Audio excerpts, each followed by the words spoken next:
buenas tardes.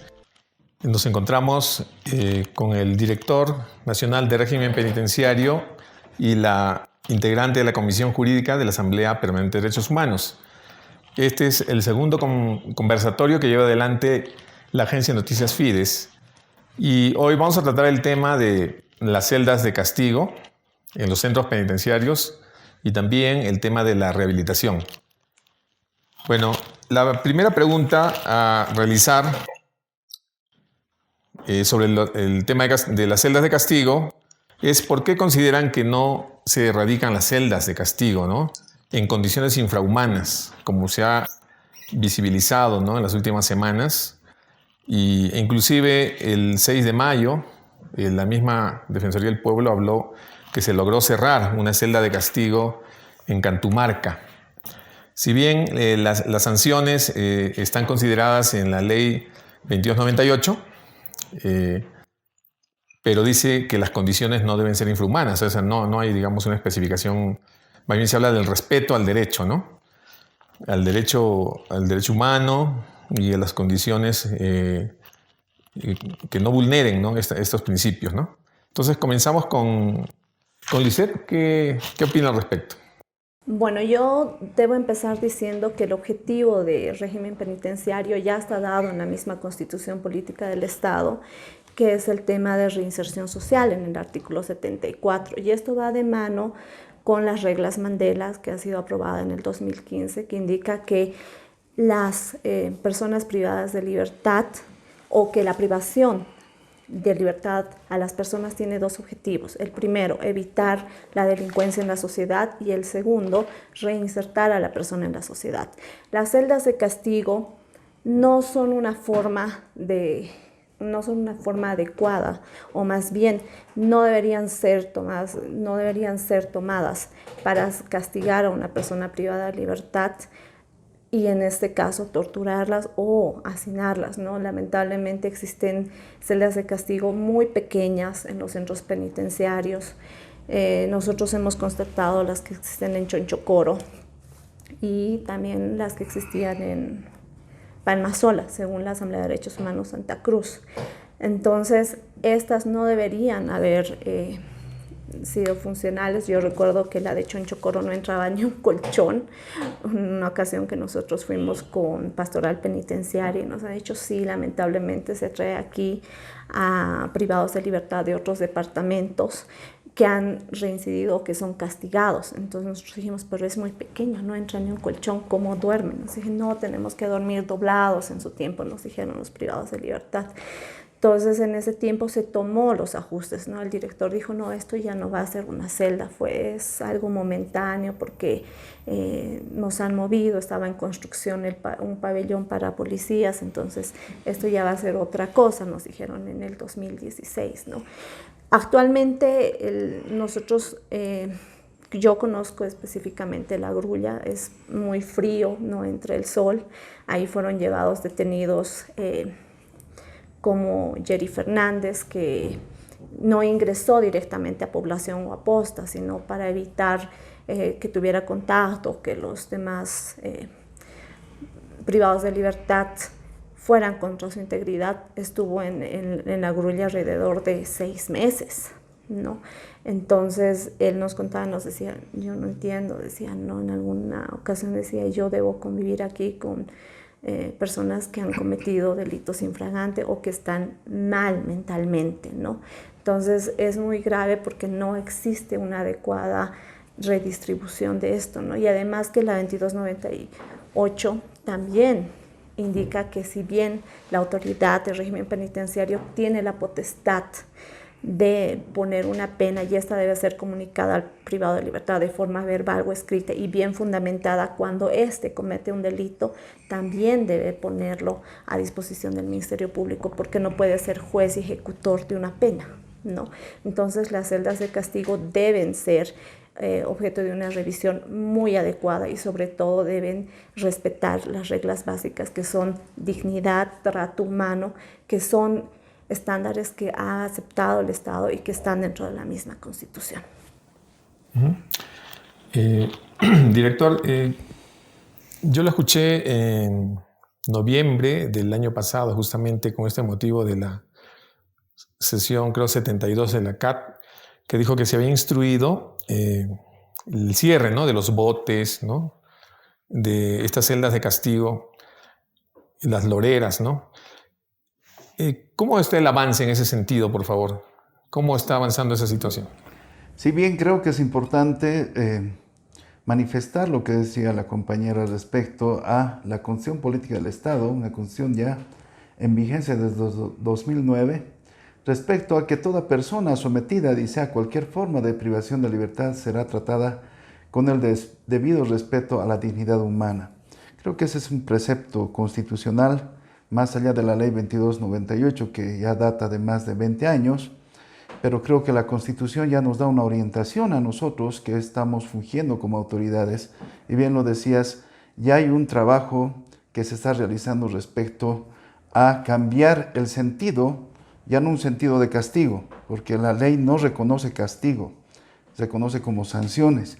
Y no reconoce tampoco la ley respecto a tener estas loreras, la grulla, la muralla, hablando del penal de San Pedro, o hablando del bote allá en Palmasola, o otros denominativos que ha tenido a lo largo, retrocediendo hacia abajo en toda la historia de nuestras cárceles, ¿no?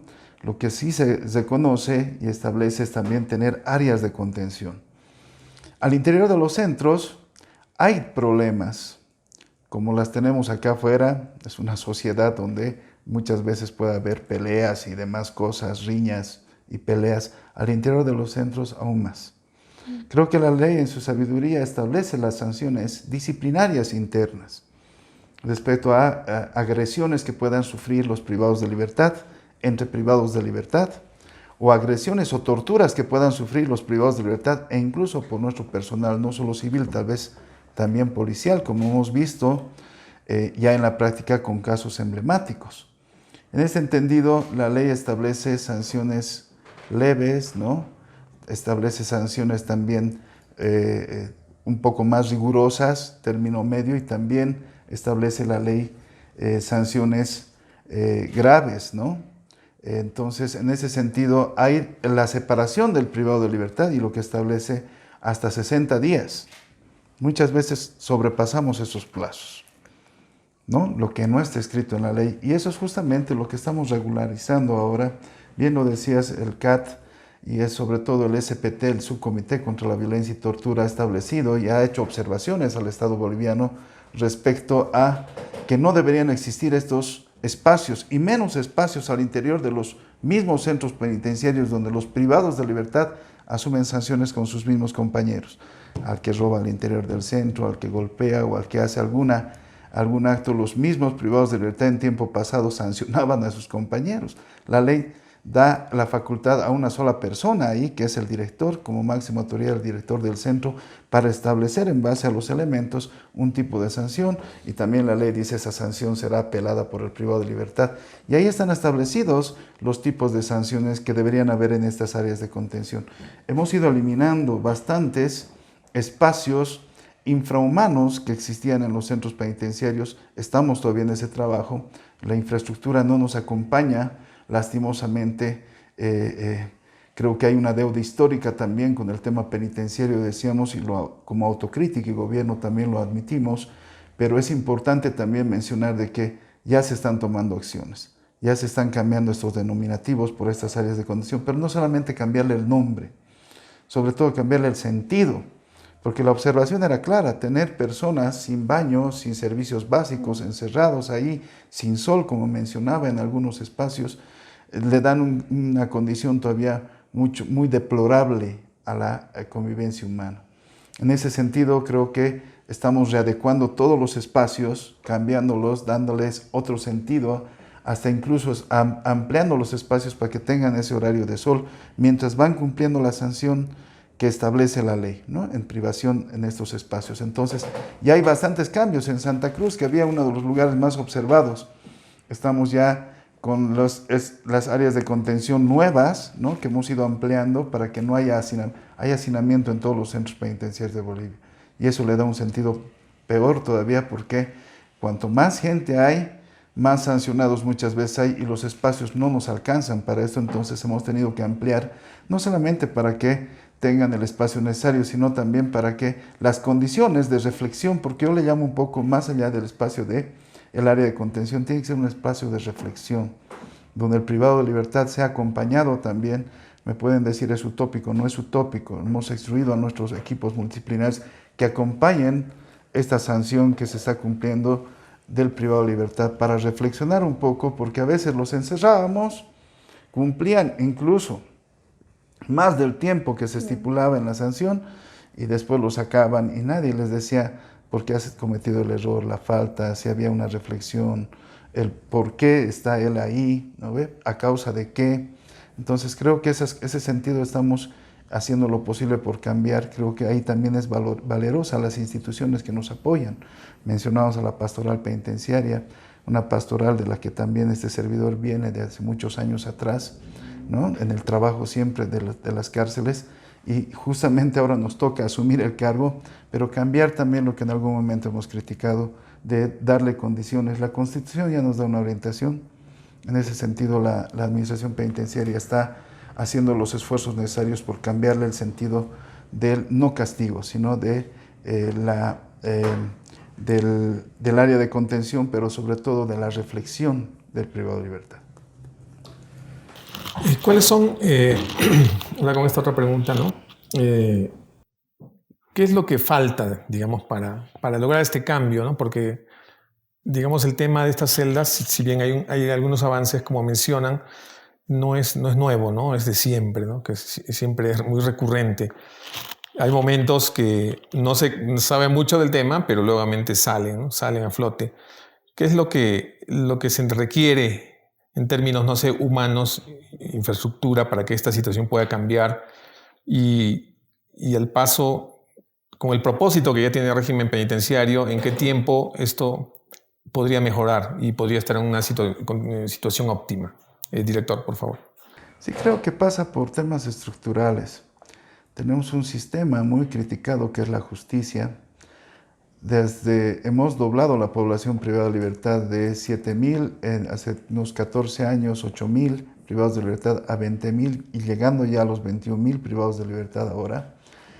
Se ha hecho una respuesta como Estado respecto a una demanda de nuestra ciudadanía respecto al delito, pero eso ha sobrecargado el sistema carcelario.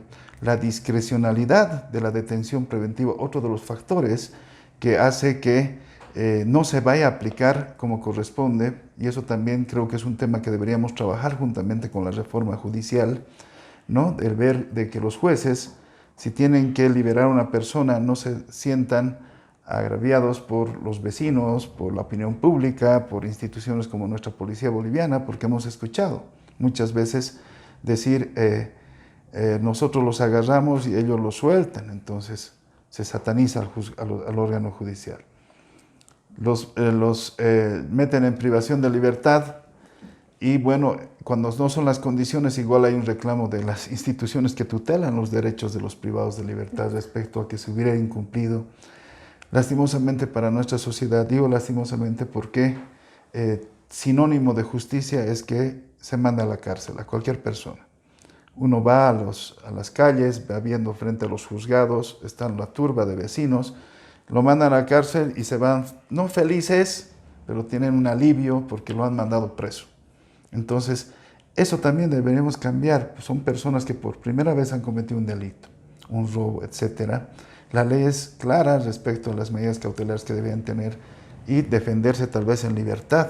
No estamos hablando de privados de libertad reincidentes y muchas veces eso no se cumple. Entonces, se sobrepobla el sistema carcelario y ahí es donde tenemos estos problemas que tenemos. El otro tema es tener una infraestructura adecuada. Creo que en ese trabajo estamos de tener una infraestructura, uno para resolver el tema del hacinamiento, pero no creemos que si solo resolvemos el tema del hacinamiento, así yo construyo una cárcel para 10.000 teniendo 5.000, les aseguro que en corto tiempo la justicia me lo llena y voy a tener los problemas y va a seguir continuando esta situación. Entonces creo que pasa por trabajar en un sistema judicial nuevo, más objetivo, y también trabajar en la infraestructura para lograr lo que establece la Constitución, que es la reinserción social de la población privada de libertad. Creo que cumpliendo todas estas cosas vamos a tener los espacios adecuados para que también se pueda resolver los problemas internos que se tienen cuando se tiene que sancionar a un privado de libertad o alejarlo por seguridad, e incluso hay muchas personas viviendo al interior de las áreas de contención justamente por seguridad de ellos. Ellos mismos piden, ¿no? Pero también tenemos que ver cómo resolvemos.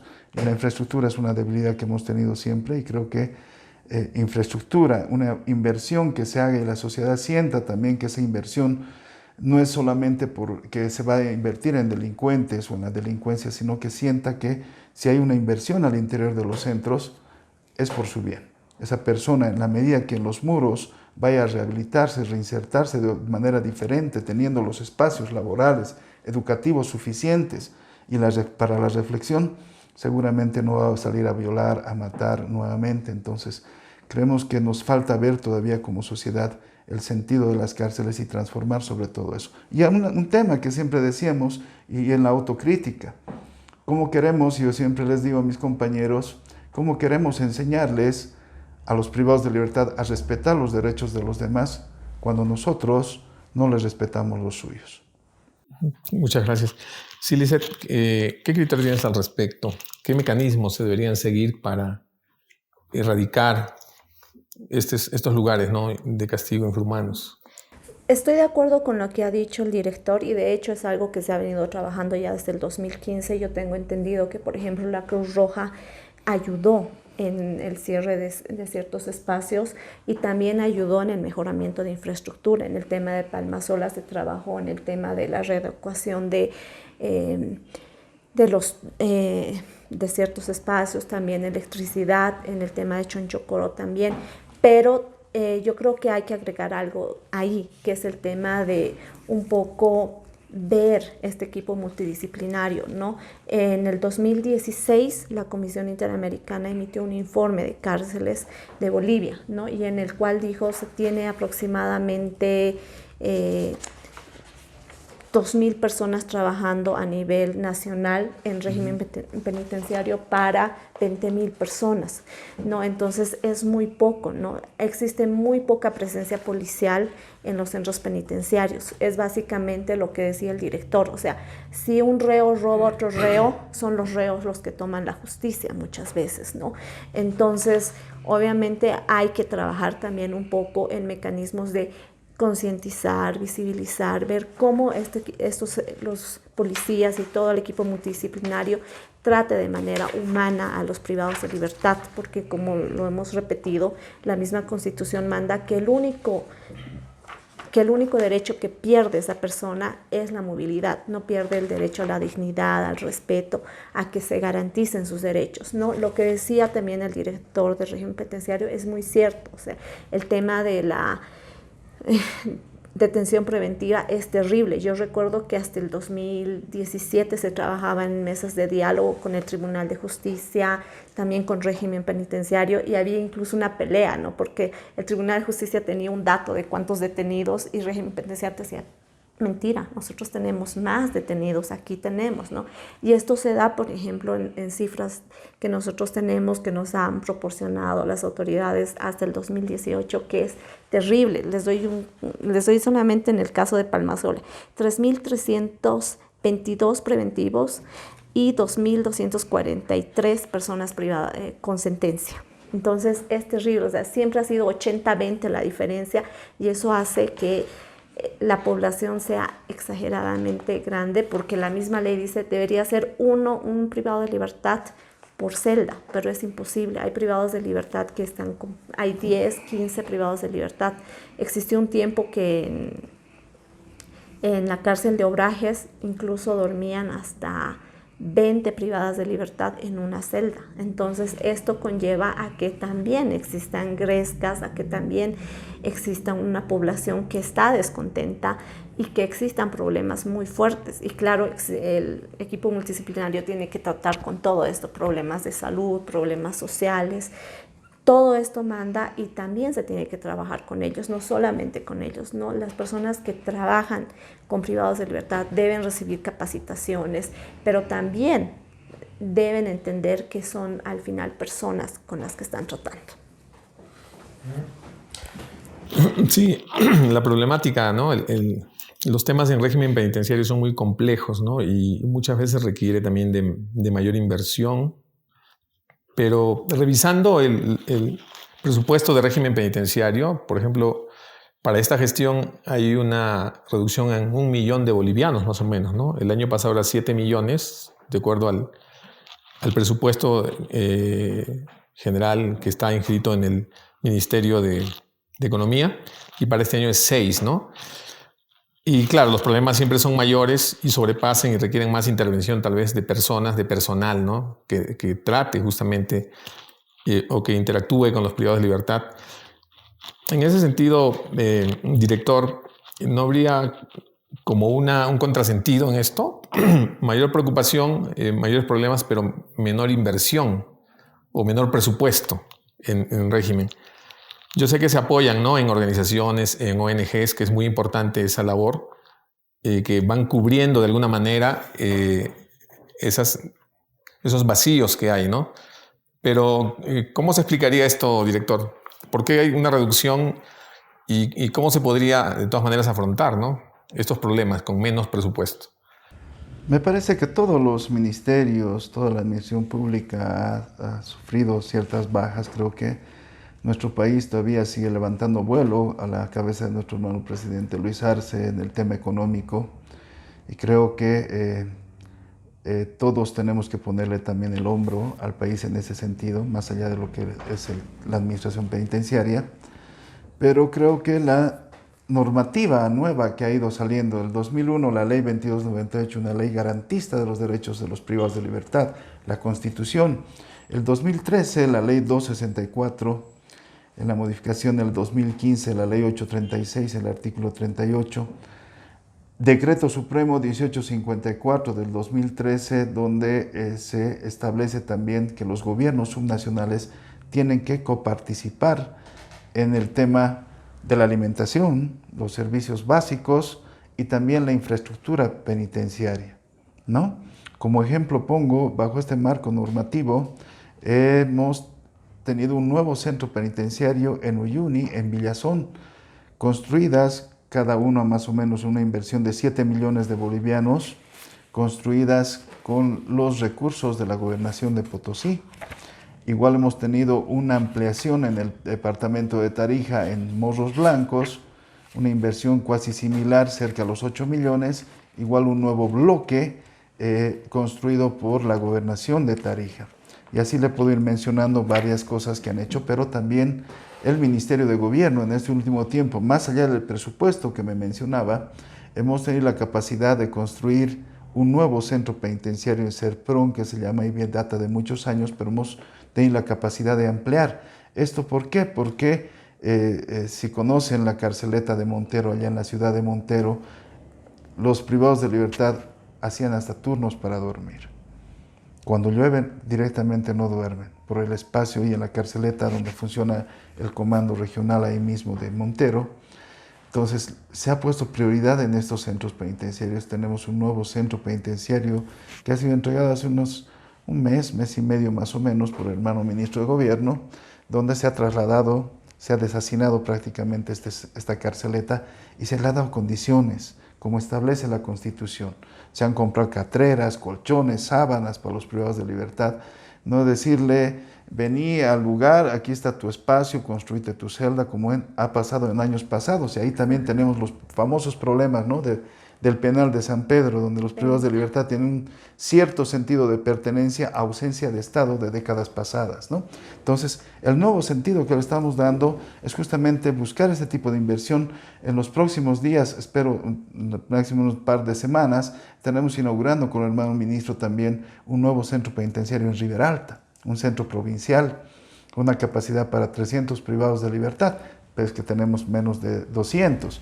Pero igual, este otro centro, esta mal llamada carceleta, igual uno de los problemas que tenía es el espacio y el calor, el clima, y los privados de libertad totalmente hacinados, donde de igual manera que Montero hacían turnos para dormir muchas veces. Creo que se está resolviendo ciertas deudas históricas que han habido en torno al respeto de los derechos humanos.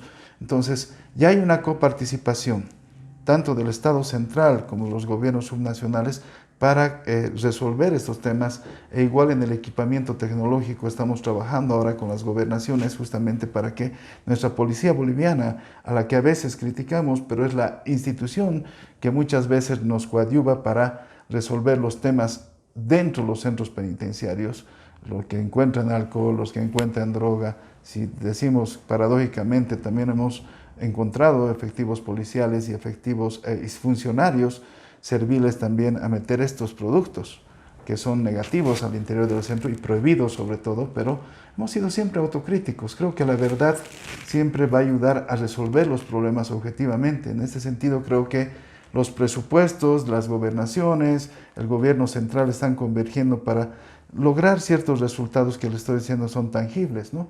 Hay buena inversión ya que se ha hecho en varios centros penitenciarios.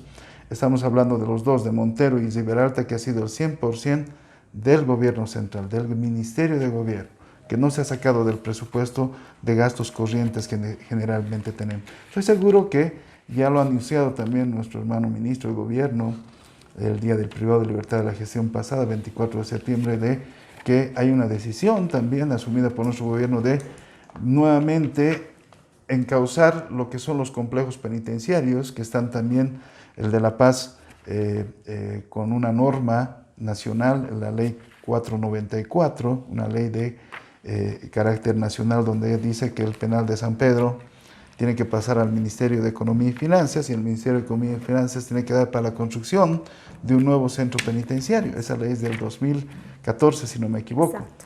¿No? Tenemos 7 años de retraso, pero nuevamente ya hay un proyecto de preinversión ya listo, ya está el diseño, simplemente tal vez ciertos ajustes porque a veces la economía también tiene que ir acompañando a esta realidad que tenemos. No queremos tener proyectos no potables, al contrario, queremos tener proyectos austeros, pero que realmente funcionen para resolver el problema grande que tenemos. Silice, ¿tú cómo ves esta situación? Mira, yo me preocupa mucho por dos razones. Primero, que las mejoras de infraestructura dentro de los centros penitenciarios, en la mayoría de los casos, siempre las han hecho los mismos privados de libertad, ¿no? Lo que dice el director es cierto. O sea, ha habido casos en los que los privados de libertad tenían que hacer turnos para dormir, o cárceles, por ejemplo, en Oruro. Yo recuerdo por ahí en el 2015, las privadas de libertad tenían que bajar 2 metros para entrar al baño.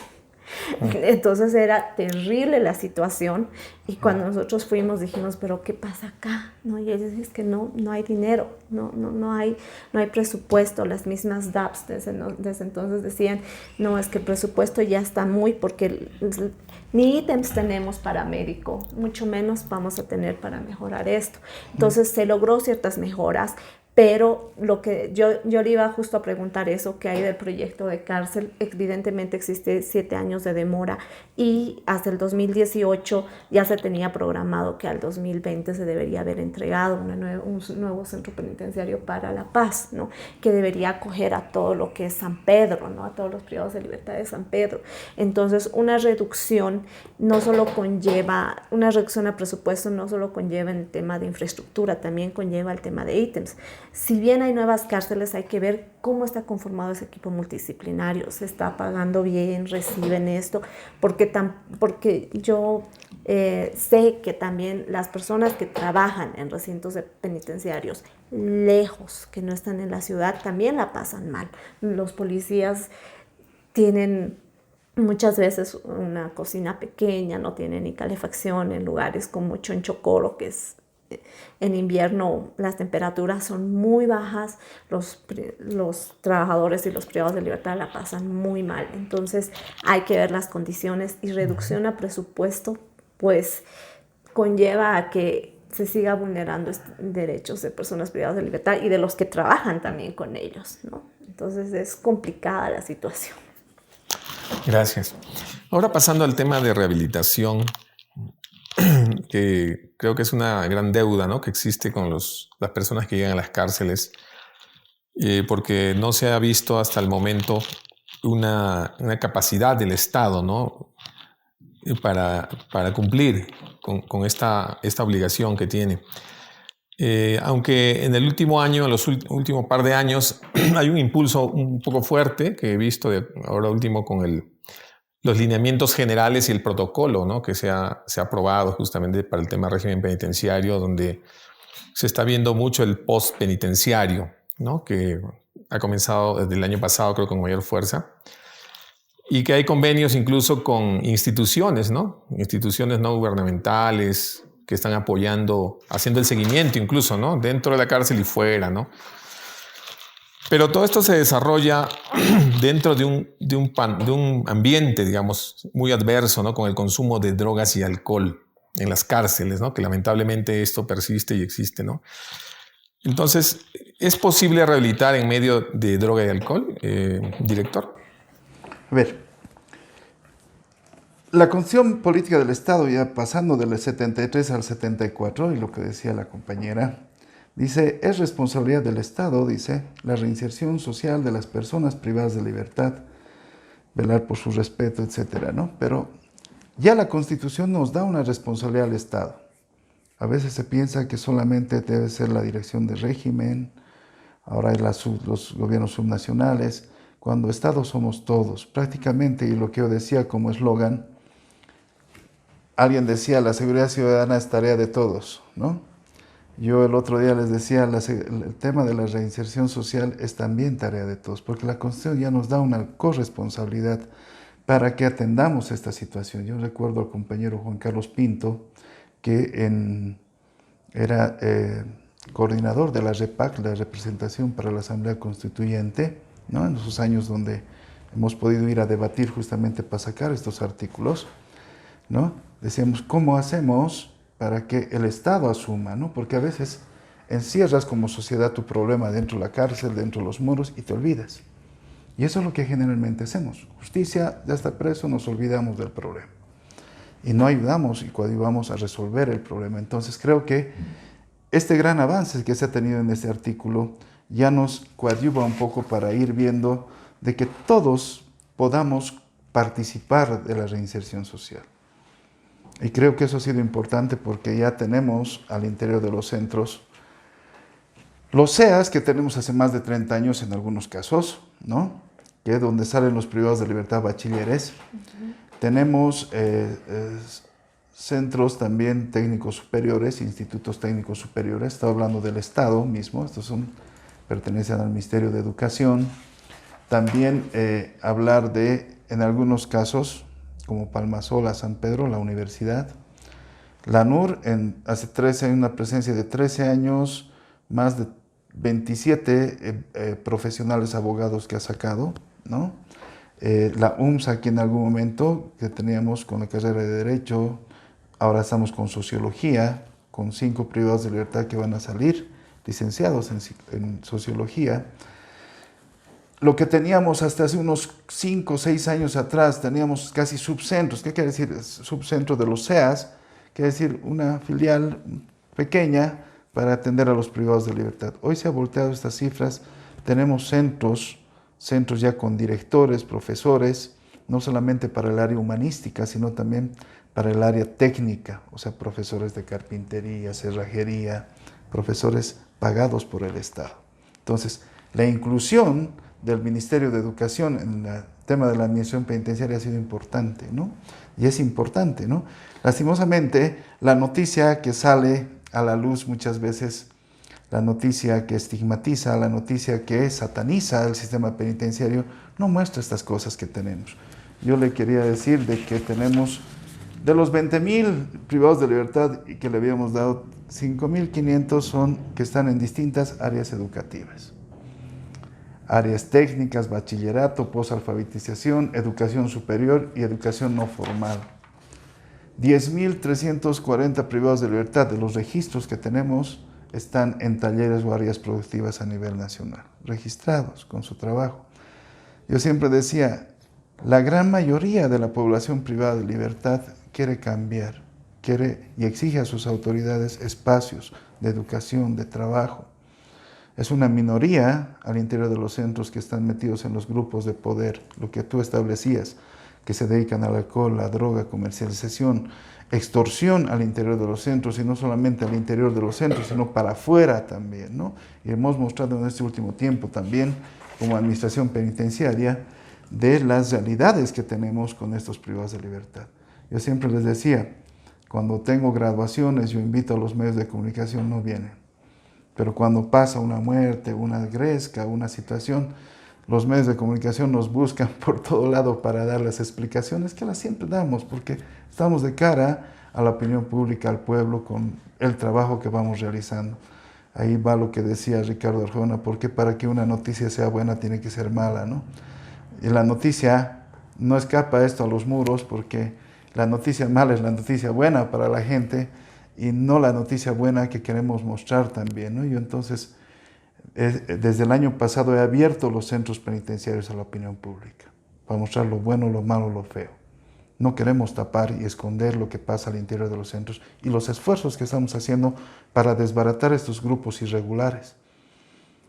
Cerca a 100 traslados administrativos que esta autoridad ha realizado, desbaratando estos grupos que han sido encontrados con droga, alcohol, comercializando al interior de los centros. Grupos de poder, prácticamente. Pero bueno, ese es nuestro trabajo, y tratar de reconducir a una gran población privada de libertad que, como característica única a nivel del mundo, hablamos de las cárceles de Bolivia, son las menos violentas del mundo, ¿no? No se registran muertes como en otros países. Recién ayer veía una noticia de Ecuador, 43 fallecidos en un motín y antes 40. En Perú, en Brasil, hemos visto videos realmente exageradamente de acciones violentas al interior de los centros, y lo que no pasa, pero sí satanizamos cuando pasa de vez en cuando, ¿no? Porque también es un centro penitenciario, satanizamos y generalizamos. Ahí decimos todos son malos y no coadyuvamos a la verdadera reinserción. Yo creo que por ahí deberíamos empezar. Estoy facilitando cifras muy importantes. No estoy diciendo el 100% de la población, no estoy con ese tipo de demagogia, al contrario. Todo esto son los que tenemos registrados con el Ministerio de Educación, ahora el Ministerio de Trabajo. Ahora hemos integrado el postpenitenciario porque creemos que tiene que ser un trabajo integral de hacer lograr una inserción familiar, social, laboral sobre todo. Entonces ya tenemos algunas experiencias muy interesantes de personas que han logrado salir y están trabajando hoy en día, pero obviamente falta seguir aunando esfuerzos, ¿no?, para lograr estos objetivos, ¿no?, que están ahí. Estamos intentando mejorar, el hacinamiento no nos permite, hay que avanzar con nueva infraestructura. Entonces hemos abierto, yo he invitado a varias actividades al interior de los centros penitenciarios. Nuestro ministro de Gobierno, Eduardo del Castillo, ha estado en 5 centros penitenciarios. En Palmasola en 3 oportunidades, en San Pedro en unas 3 oportunidades, ha estado en el penal de mujeres en San Sebastián, mujeres en Cochabamba, ha estado en un centro provincial el anterior viernes entregando hornos y toda para la parte productiva. Igual en Palmasola entregó hornos con todo un equipamiento y también los insumos necesarios para la producción al interior del centro penitenciario. Ha estado el ministro de Salud en el penal de Obrajes, ha estado el ministro de Medio Ambiente y Agua en Villabucha, allá en un lugar donde está el otro extremo de nuestro país, en Pando, en Cobija. Ha estado el ministro de Educación en el penal de máxima seguridad que tenemos aquí en la ciudad de La Paz, que es Chonchocoro, con un compromiso de devolverle la educación alternativa, y lo ha devuelto. En un tiempo casi récord hemos logrado que la educación alternativa vuelva a Chonchocoro. Entonces, hay también interés de parte del Ejecutivo, de nuestro presidente, ya estamos mostrando en poco tiempo cuántos ministros han visitado los centros penitenciarios, ni qué decir viceministros. Hemos tenido la viceministra de Deportes, de Salud, hemos tenido varios viceministros visitando los centros penitenciarios, acompañando autoridades. Entonces nos hemos abierto esa cajita oculta que había del Estado, la hemos abierto para que todos veamos cómo podemos resolver. Si bien estamos nosotros con esa tarea, pero creo que el trabajo tiene que ser de todos. Yo creo que ahí vamos a hablar de una reinserción social, tal vez con más esfuerzos, y podamos ver y conocer lo que pasa al interior de los centros. Los medios están entrando, entrevistan Había un privado de libertad que decía, no tenemos ni una ampolla aquí, por favor, ayúdenos. Ese mismo día yo a los medios de comunicación, pasen a sanidad. ¿Cuántos están atendiendo? ¿Qué medicamentos tenemos? En el tema de salud hemos avanzado bastante, no solo con el tema de la pandemia, con los convenios, con el Sistema Único de Salud. Están inscritos la mayoría de los privados de libertad y ahí tienen los medicamentos garantizados. Hemos firmado convenio con todos los hospitales de tercer nivel, porque, ojo, no solamente hablar de reinserción social es hablar de la educación y el trabajo. Los pilares fundamentales que establecen y están establecidos a nivel internacional y nacional son la educación, el trabajo, la salud, el deporte y cultura. Esos son los 5 pilares que coadyuvan a una verdadera reinserción social. Estamos trabajando en el tema del deporte. Hemos sacado siempre en nuestras redes cómo se organizan los mismos privados de libertad. Ahí decía algo bien cierto. Los privados de libertad son un pilar fundamental para las mejoras de los centros penitenciarios. Pero ahora hemos cambiado el sentido. Ya no es tú te construyes porque hay ausencia de Estado. Antes pasaba eso. Los privados de libertad, hablando de unos 20, 25 años atrás, hacían huelgas de semanas.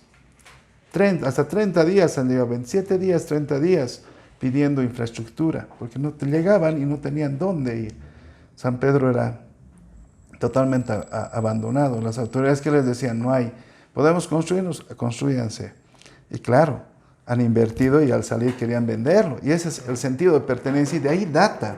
Y quitar eso. En la ley hemos intentado, porque también me ha tocado participar en la construcción de esta ley hace más de 20 años, y hemos puesto en la ley que los privados de libertad pueden hacer mejoras a su costo, pero cuando se van, dejan en manos de la administración. Claro, nos cuesta hacer eso porque ese sentido. Por eso las nuevas proyecciones justamente están dadas. Ya tenemos la infraestructura en Ribera Alta. Nuestro ministro no quiere entregarles y que ellos se lleven las cosas.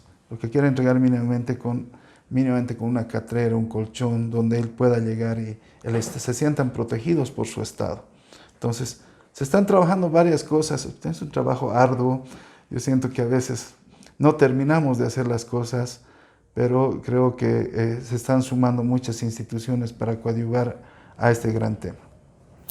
Sí, sin duda, es un gran trabajo y como le decía, sobre todo desde hace un par de años es que se ve, de 2020 más o menos 2021, que hay mucho más movimiento en este sentido, ¿no? Pero de todas maneras me gustaría que precise, en todo caso, este consumo de droga y alcohol que es ya de grupos pequeños, dice, ¿en cuánto está irradiando o afectando a la población? O sea, ¿qué porcentaje de la población penitenciaria estará en droga y alcohol? Hay un estudio que se ha realizado el 2015, si no me equivoco, el ex-CONALTIT, respecto al consumo de drogas, consumo de alcohol. Obviamente, creo que también faltaba un poco porque no han sido en todos los penales, no en los penales más álgidos, ¿no? Había un porcentaje elevado en ese tiempo, pero no de la gran mayoría. Estamos hablando de un 25% que estaban en drogas o en alcohol, ¿no? Que a veces se puede ser más menos, ¿no? Porque al final los estudios es preguntándole al privado de libertad y el privado de libertad te hace escuchar lo que quieres, ¿no? Yo una vez del subcomité escuché, por ejemplo, decía, ¿cómo es posible que torturen en Chonchocoro a las 3 de la mañana funcionarios policiales y de régimen penitenciario con mangueras y pelados y a fuerte presión, decía, ¿no? Yo ese día escuché y dije, que nuestros funcionarios a las 4 o 5 de la tarde están bajando por trabajar en horario continuo. Otro, que la presión del agua en Chonchocoro es una pileta.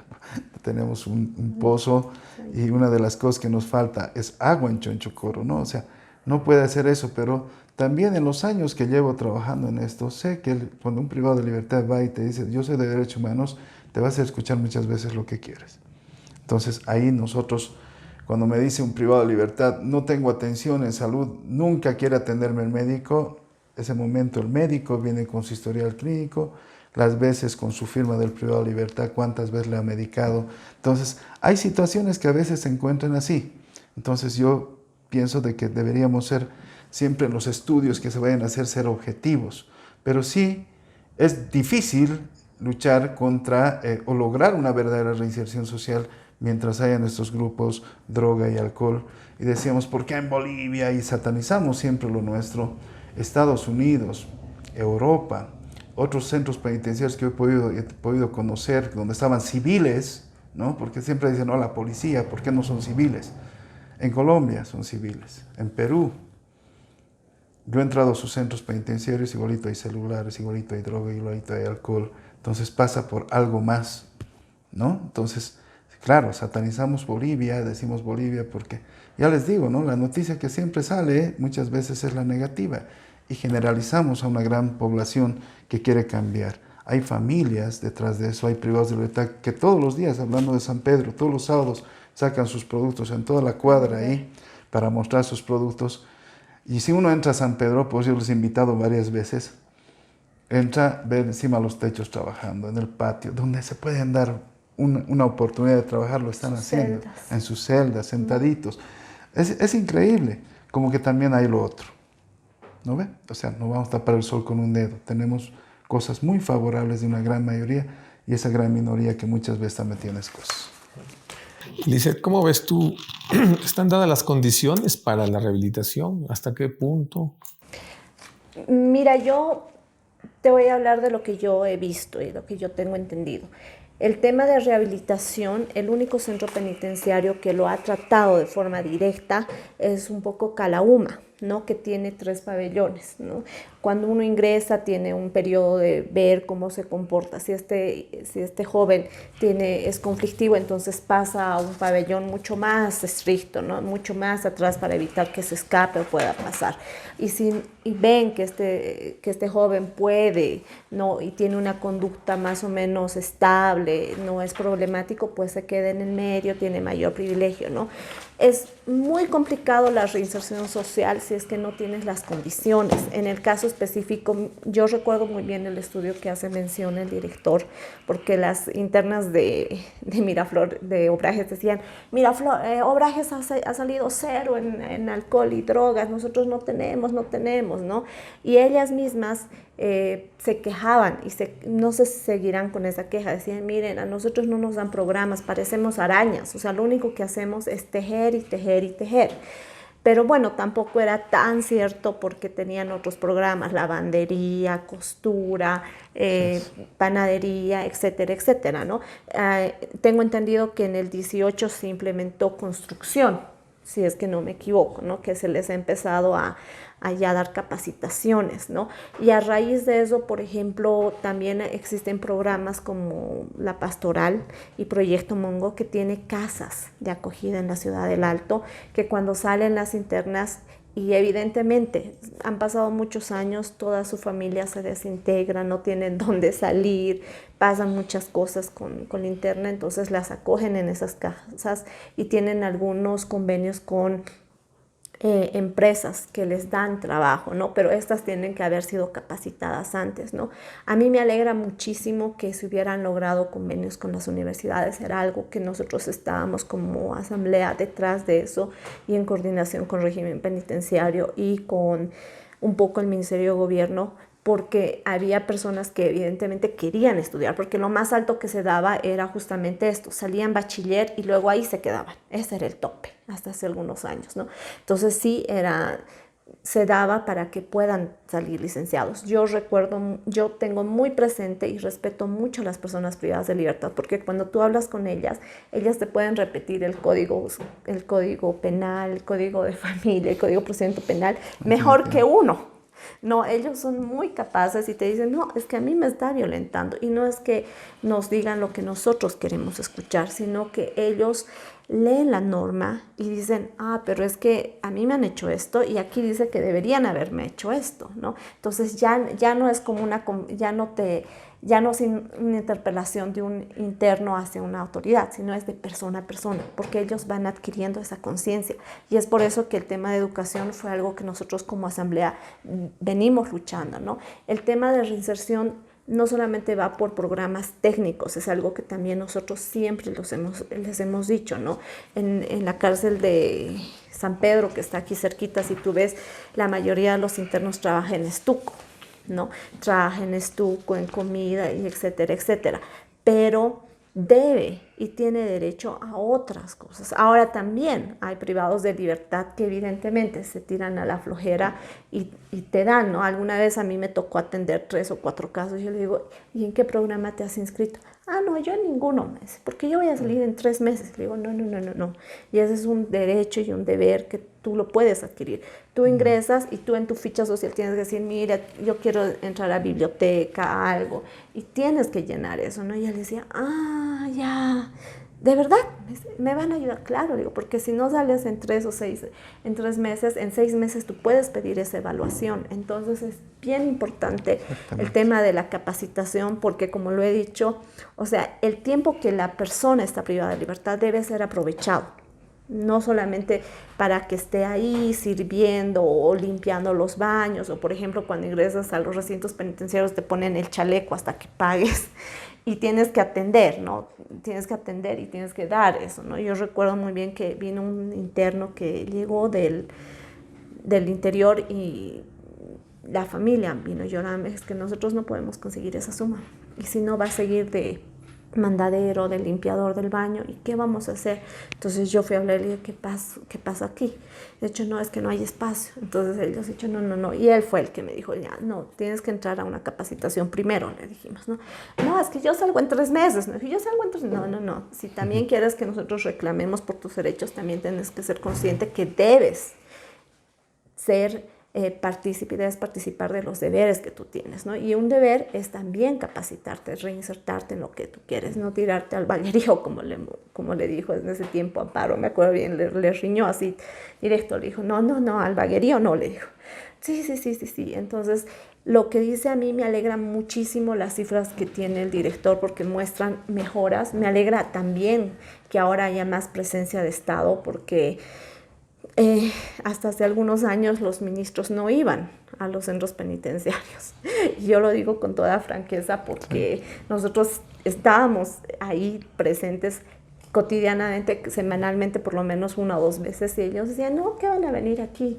¿No? Y existían problemas muy evidentes que se trataban de invisibilizar como salud, el tema de educación y este tema. Ahora, el tema de drogas es muy complicado porque no solamente pasa por el tema de las autoridades o de los policías que hacen la requisa, también pasa por los familiares que son los que muchas veces se introducen. A mí me tocó ver una ocasión que yo estaba ingresando a la cárcel y una señora empezó a gritar delante mío, ¿no? Y yo le digo, ¿pero por qué grita?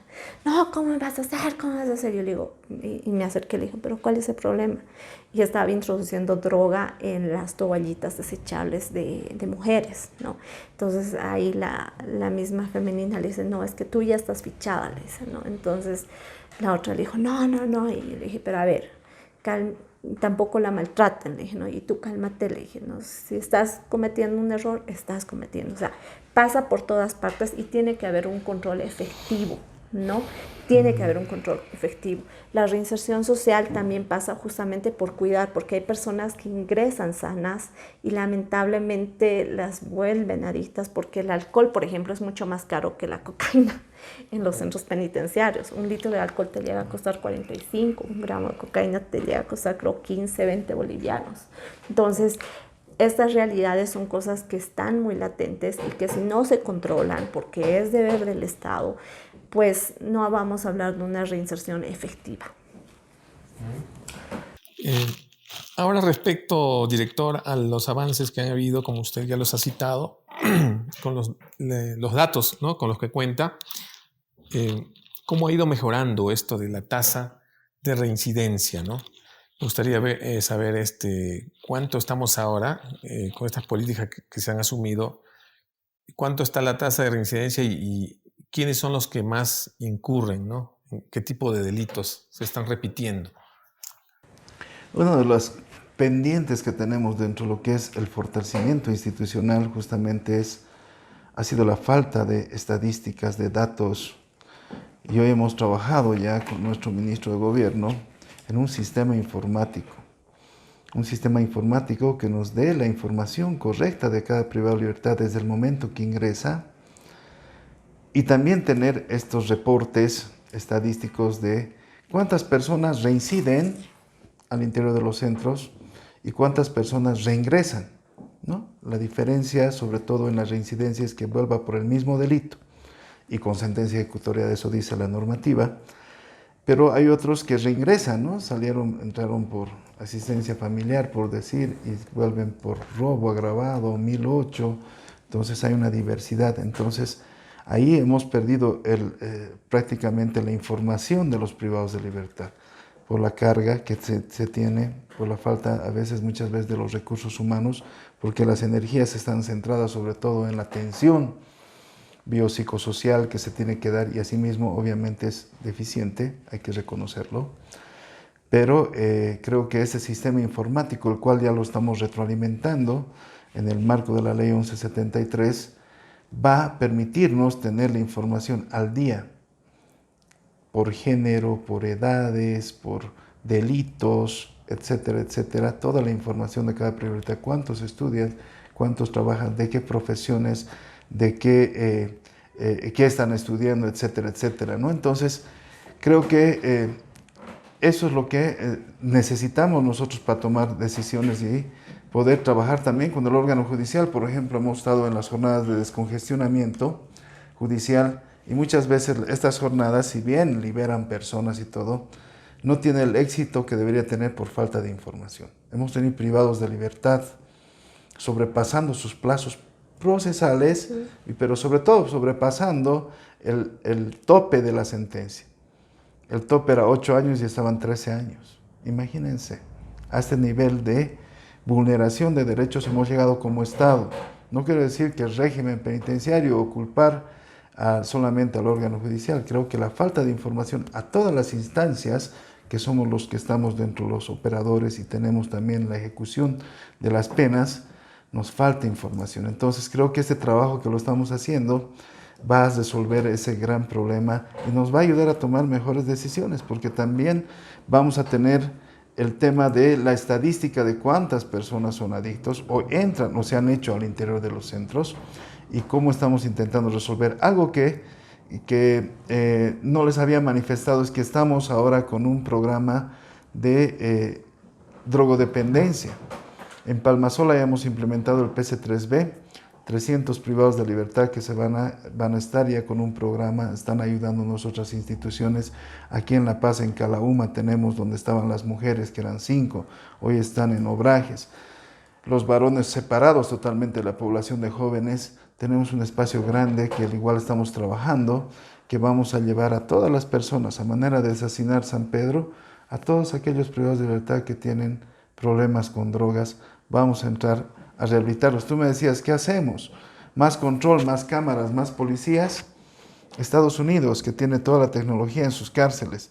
Pregúnteme si al interior de los centros, con toda esa tecnología que tienen y todos los recursos, no hay droga, no hay alcohol y no hay cosas prohibidas. Entonces, pasa por atacar el problema de fondo. Y el problema de fondo es rehabilitar a esas personas que entran con adicción, vuelven a salir y vuelven a entrar. Tú me decías cuáles son los delitos: robo agravado, tráfico de sustancias controladas, ¿no? Entonces, esos son los delitos más comunes por los que vuelven a entrar e ingresar los privados de libertad. Entonces, queremos resolver también y estamos avanzando bastante. Yo estoy poniendo harto énfasis en este tema de los drogodependientes porque son las personas más olvidadas al interior de los centros.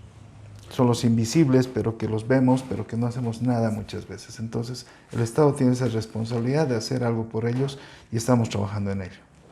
Sí, ¿qué tasa de reincidencia tiene en ese sentido, director? Lo que pasa es que yo he escuchado ya varias, pero no he escuchado régimen, no sé. Régimen penitenciario está trabajando en eso manualmente. Bien. Todavía vamos a dar a conocer, yo creo, no esperar a que el sistema esté funcionando, que lo estamos retroalimentando, sistematizando la información y en pronto nuestro ministro lo presentará como corresponde. Pero no queremos dar cifras que no se acerquen a la realidad. Entonces, en ese sentido, creo que nosotros somos la voz oficial. Todas las estadísticas que nosotros manejamos, 65% de preventivos, que son 13.800 de los 20.000, es un número alto de preventivos.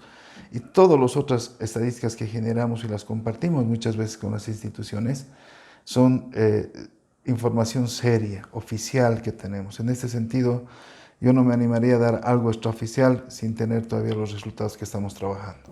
Claro. Pero en general, de todas maneras, cuántos, digamos, por día o por mes ingresan a las cárceles personas y cuántas salen? Un ratio más o menos teníamos un aproximado de más o menos 1000 privados de libertad, ¿no? En ingresos, y a veces salen 900, por eso estamos sumándolos para más arriba, entran más de los que salen, ¿no? Entonces, yo creo que hay que seguir trabajando, hay que seguir aportando al tema de la reforma judicial, hay que seguir aportando al tema de cómo resolvemos conjuntamente ciertos problemas que conllevan al tema penitenciario. Y en la medida que vayamos a pensar en algo estructural, por ejemplo, la justicia restaurativa, que era parte y de lo que trabajamos en Calauma. Yo he tenido la suerte de inaugurar Calauma el 2011-12, he trabajado allá 2 años justamente con los jóvenes y viendo esta problemática, pero uno de los enfoques que tenía Calauma justamente era el enfoque restaurativo, ¿no? El ver, de pensar no solamente y de trabajar con el privado de libertad, que es el victimario, de una víctima que está invisible afuera de la sociedad, que muchas veces la víctima tiene que pasar gastos y demás cosas para buscar justicia, que es el otro lado de la moneda, sino que lograr que se asuma una responsabilización del delito que uno ha cometido. Y en ese sentido creo que la justicia restaurativa ayuda y coadyuva mucho a no solo pensar en el privado de libertad para que reconozca el delito, sino un reparo a la víctima. Y creo que ese era un avance grande con el Código de Sistema Penal que por mezquindad de los médicos ha sido derogado, abrogado, creo, ¿no? Entonces ahí se terminó las ilusiones, porque en ese Código de Sistema Penal estaba justamente la solución a muchos de los problemas que hoy estamos atravesando y conociendo como sociedad respecto a los centros penitenciarios, y sobre todo en ese Código de Sistema Penal estaba lo que es justicia restaurativa, un avance increíble. Estaban elogiándonos todos los países por ese paso que estaba dando Bolivia respecto a la justicia restaurativa, pero lastimosamente quedó ahí. Espero que en pronto pueda ser parte también de esta reestructuración del órgano judicial y podamos tener una normativa que piense también en la víctima, pero también en una verdadera reinserción social.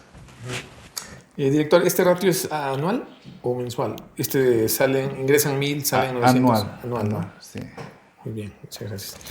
Bueno, Lisette, ¿algo que quieras agregar al respecto, por favor? Sí, hay una población que no hemos tocado, que son los enfermos mentales en centros penitenciarios, ¿no? Que ellos sí están totalmente invisibles y son totalmente descuidados por parte de las autoridades, porque no se tiene lamentablemente médicos especializados, ¿no? Y estos muchas veces son los más vulnerables y también los que pueden llegar a afectar a sus compañeros, ¿no? Porque lo único que se hace es un poco estabilizarlos y luego se los vuelve a los centros penitenciarios. Entonces es bien complicado, ¿no?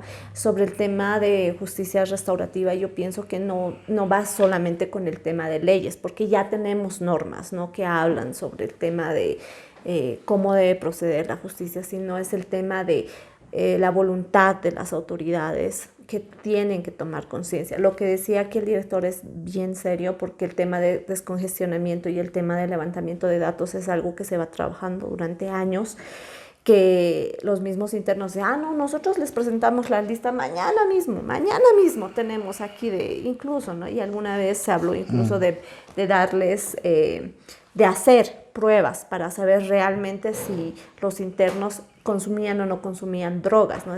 No se les va a hacer pruebas semanales para ver cómo están realmente, ¿no? Pero los internos dicen, no, es que nosotros no, o sea, como todo drogodependiente decía, no, nosotros no, pero el tema no parte de eso, parte también yo estoy firmemente de la voluntad de las autoridades un poco de descongestionar el tema judicial, de llegar a la verdad de los hechos, porque de nada te sirve restaurar y nada si metes a personas y pagan una pena por adelantado, que es lo que la mayoría de las personas preventivas hace, paga una pena sin tener una sentencia. Y lo segundo es el tema de infraestructura, sí, pero también insisto en que también se debe un poco capacitar a las personas que trabajan en régimen penitenciario. Mejorar los ítems, estaba revisando los últimos datos que tengo, realmente esos son muy escasos, ¿no? O sea, tenemos un médico para 2.000 personas, 2 médicos, entonces es bien complicado, ¿no?